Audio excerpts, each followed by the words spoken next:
the sun falls upon the mirror, manifests in it, and reveals itself through the mirror. Just as if one were heedless of the sun in the sky, denying its existence and accepting the mirror as the sun because it merely reflects its rays, they would be committing a betrayal and a murder as immense as the sun against the truth. In the same way, if you as human, that is a mirror to the names and attributes of Allah, reflecting the nur of His names and attributes on yourself like those rays of the sun, were to remain heedless to your Rabb and deny Him and claim those attributes as your own, you too would be committing an eternal betrayal and a murder against the truth. And an eternal crime requires an eternal punishment. Just as that shimmer is not inherent in the mirror itself, the spiritual attributes and emotions within you too are not inherent in the matter, in the atoms that constitute your body. If the mirror affirms the sparkles upon itself once, then it should affirm the sun 1,000 times. Which means, if you affirm the existence of the attributes in you once, then you, with an infinitely unwavering certainty, must affirm the essence of those attributes, which is your own soul and the creator of your soul, Allah.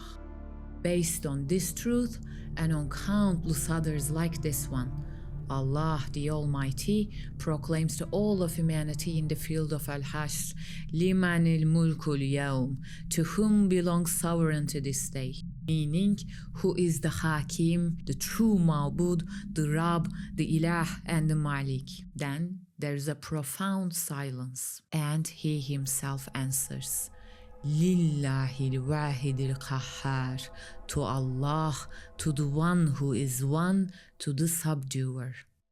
So, Allah has instilled a relatively small-scaled, what we call juz'i, a small-scaled feeling of vengeance in your soul, so that you can comprehend what we call kulli, the total, the absolute vengeance. He has instilled in you a relatively small-scaled sense of ownership, so that you can know Allah who is al-Malikul Mulk, the owner of dominion. He has instilled in you a relatively small-scaled sense of sovereignty,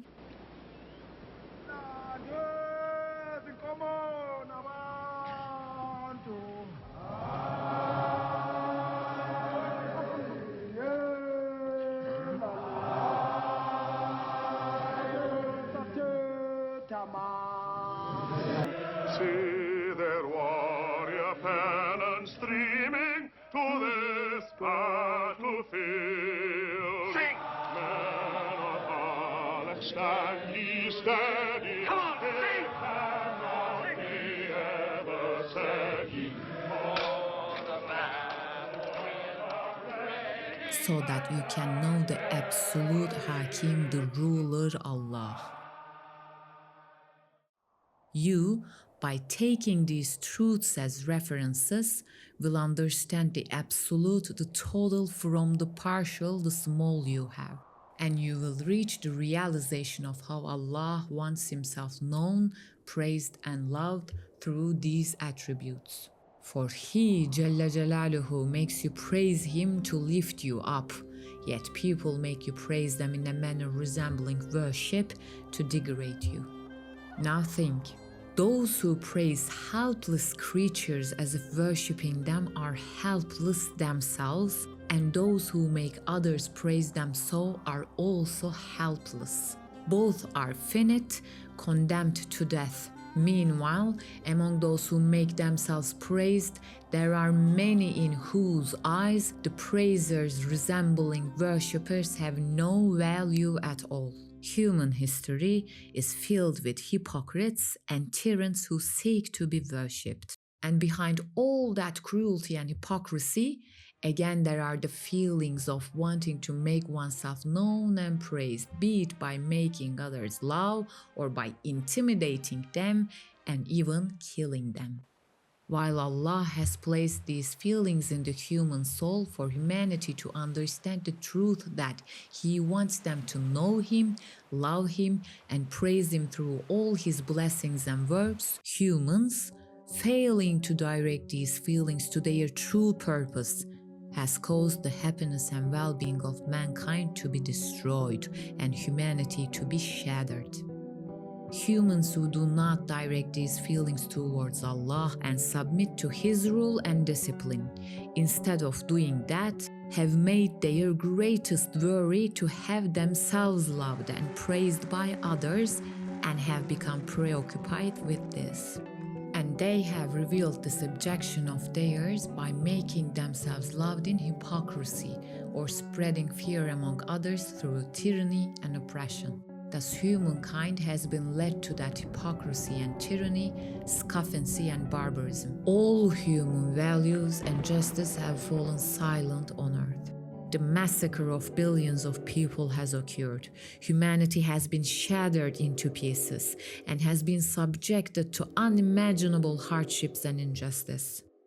There has been no mercy left, no righteousness, and no true allegiance to what is right.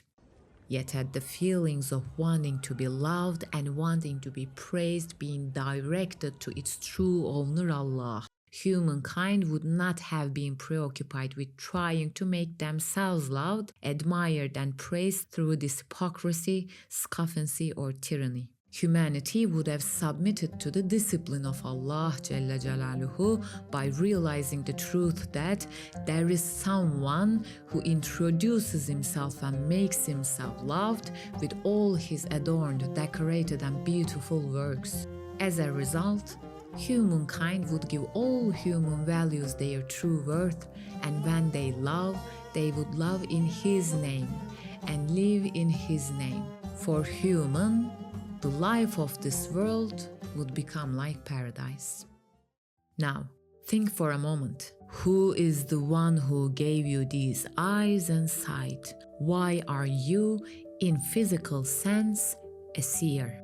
For you to know Allah as Basir, the all-seeing, the one who shows Himself through all the beautifully painted and adorned works in many forms and colors on a deliberate intent, you too are a seer with the eyes granted you.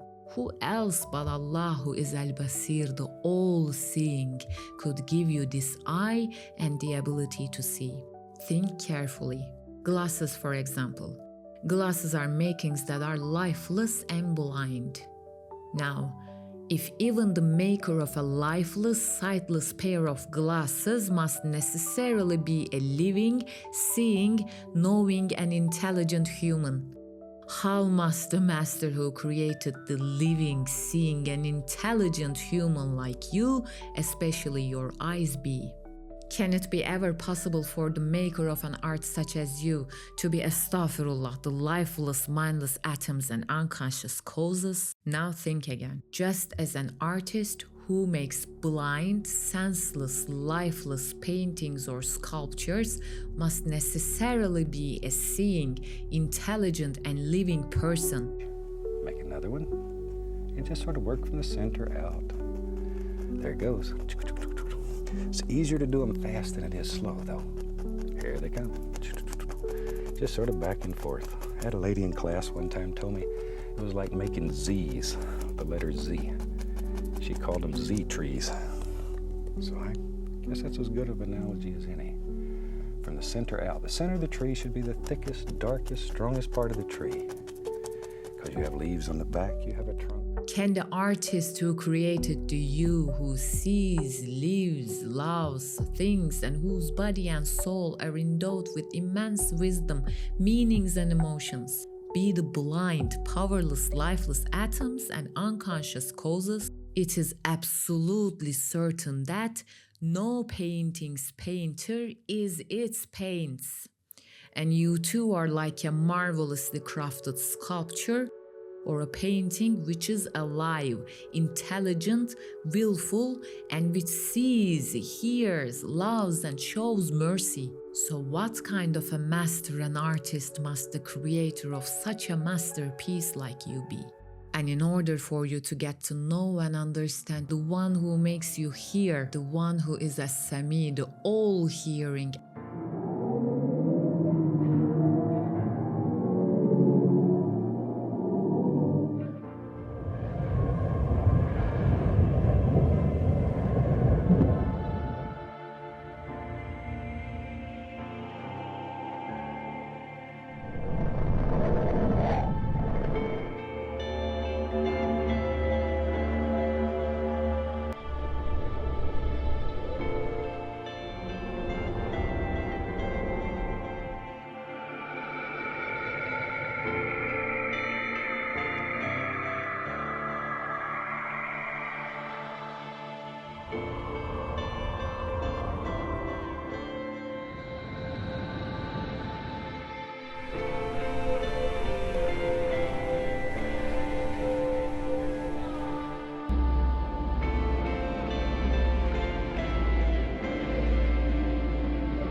Yes, for you to get to know and understand the one who is the all-hearing and gives you the ability to hear. You too are a hearer. Isn't the one who created the distinct and perfect auditory systems in your body and in all living beings the one who knows your ear with its everything? Who is the one, through the beauty and harmony of their sounds, calls out to the depths of your soul and invites you to hear him, saying that he is your creator, who is As-Sami, the all-hearing. Surely Allah, the one who created your ears, makes himself heard through an eternal address delivered by prophets and messengers alayhim salam.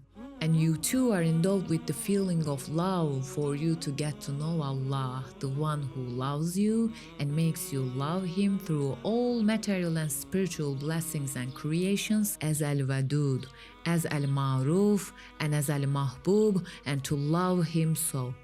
Think about what it is that those thousands of delicate, beautiful flowers adorned, painted and shaped with splendid ornaments, along with thousands of varieties of fruits and vegetables adorned with distinct flavors and fragrances expressed. Aren't they an expression of love? Aren't they, with an infinite certainty, the expression of showing oneself through all his works and blessings, of mercy, of grace, and of generosity as the clear truth? Well then, who is the one who shows and expresses this evident love, mercy, and grace? Who is the one who knows everything, declares his control over everything, shows his volition over everything, and that he is Al-Karim, that he is Al-Latif, that he is Al-Wadud, and that he is Al-Ma'ruf? Who is the one who knows your love and passion? Who is the one who knows your eyes? Who is the one who knows all your emotions and the entirety of the anatomy of your body with absolute certainty? Who is the one who speaks to you through those delicate flowers created on a deliberate intent, those fruits with their distinct tastes and scents, and the chirping of the birds? Would you say it's the stems of those flowers, or consciousless trees and their branches, or the atoms from which those things are made and their particles that are absolute lifeless and absolute mindless? Or is it evolution? On the one hand, you say you don't believe what your eyes haven't seen, yet on the other hand, you try to attribute deity to time that has neither spiritual qualities nor even material attributes. Then on top of that too, you will call its name evolution. Know for sure, be absolutely sure that There is someone who knows you infinitely better than you know yourself, and that he offers you an infinite love and friendship with such splendid blessings and works. And he says, I have embraced you with your life, your heart, your body, your eyes, your ears, your lungs, the air, your blood, your mother, your father, with all your loved ones, with springs, with the mountains, the seas and the sun, the moon and the stars. I have embraced you with blessings in hundreds of thousands of kinds.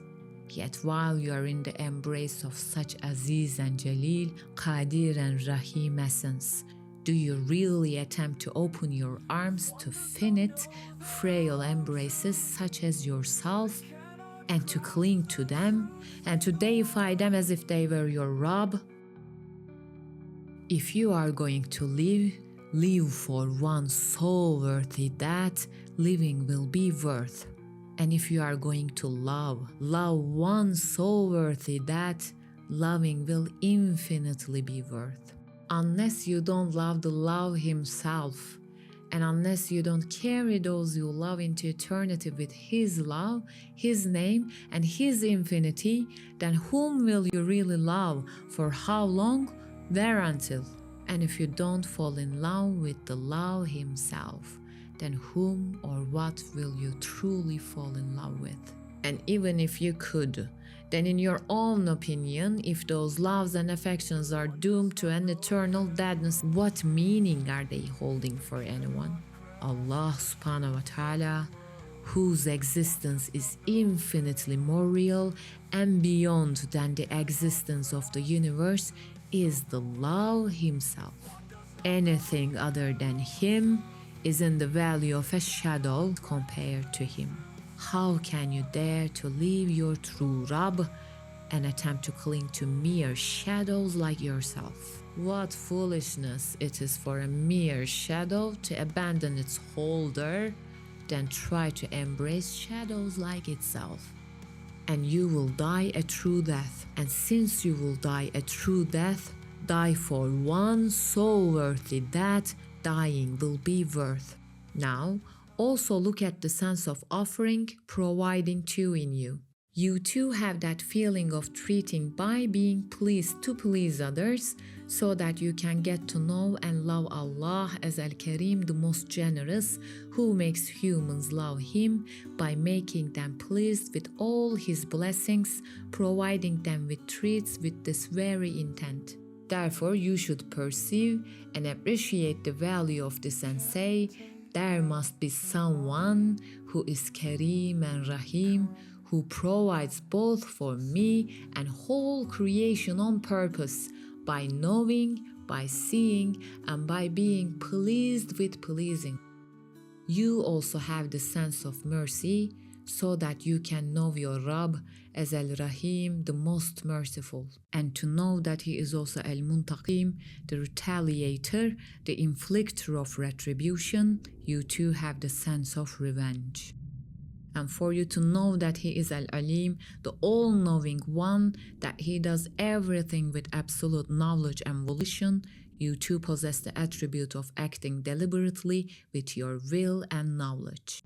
And for you to get to know Allah as Al-Wadud, the most loving, and Ma'ruf, the one who makes Himself known and beloved, who is pleased to please through all His blessings and beautiful works He has created with purpose and on purpose, you too possess the innate feeling of being pleased to make yourself known and loved.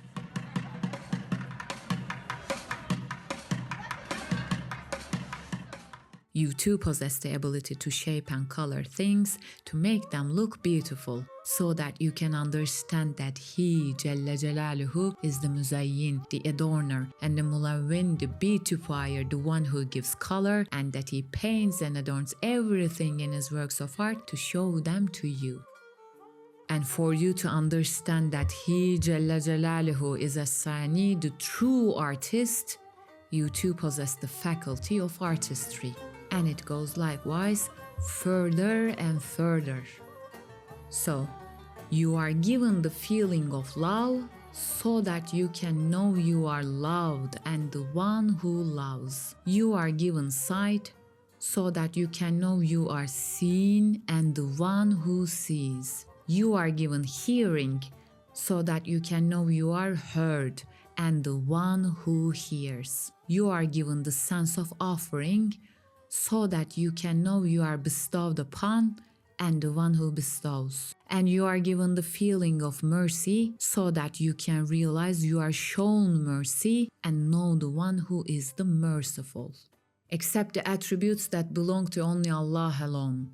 You too have some certain attributes like these to only a limited extent so that you can know Him who has them with no limits, unmatchingly and uniquely. With your limited, partial, small-scale knowledge, you bear witness to His absolute, complete, total knowledge. With your limited will, you bear witness to His absolute, total decree. With your small-scaled ownership, you bear witness to His total, limitless ownership. And with your juz'i claims of sovereignty, you bear witness to His what we call kulli sovereignty. All truths in you bear witness to the divine truths of Him Jalla Jalaluhu. These truths are a reality further beyond your certainty and testimony of your own existence and the existence of the universe. If Allah had not granted you these attributes and faculties, you wouldn't have been able to know His absolute sovereignty and ownership. You wouldn't have been able to get to know or feel Allah with His attributes and names like Basir, Sami, Alim, Rahim, and Karim. So here it is. Your absolute truth is the religion's reality itself. Now, people who do not live the truth of themselves as the religion and do not realize that their reality is the religion can never truly rise to the truth of creation, can never truly live their human reality, thus can never be truly pious. The ayah that says, "Are those who know equal to those who don't?" expresses this truth. A person who is not molded by these truths, thus cannot be truly pious, will always remain superficial also in being human and putting human values forward. Anyone who is not firmly upon these truths will be led astray by their nafs and demons. In most places and instances, they will be made to put on just the performance of being human. So, there, the religious distortions in people arise from the true piety remaining unmanifested, that is, from failing to understand and live the religion as one's own reality, thus being unable to reach their original purpose. The divisions among people who appear religious and corruptions in any form in whatever manner they occur arise from their failure to deeply comprehend these truths, to properly appreciate them, and to truly internalize them within their souls against their nafs. Ali radiallahu anhu said, the source of basira is tafakkur, and tafakkur is to deeply reflect upon these truths. So, without this genuine contemplation on truths, even religious people cannot easily escape the deceit of their demons and nafs, thus they fall into ridiculous traps and games. In the light of all these truths, Islam is to establish true justice and order, being in peace with true mercy, with the purpose of creation and its truths, and to do justice to all of these. Islam doesn't only mean people being at peace with each other. It also means being at peace with one's own human truths and human values. No one who is not at peace with their own truths can truly be at peace with true justice, or true compassion, true generosity, true loyalty, and faithful care and remembrance of those who deserve, and true human values.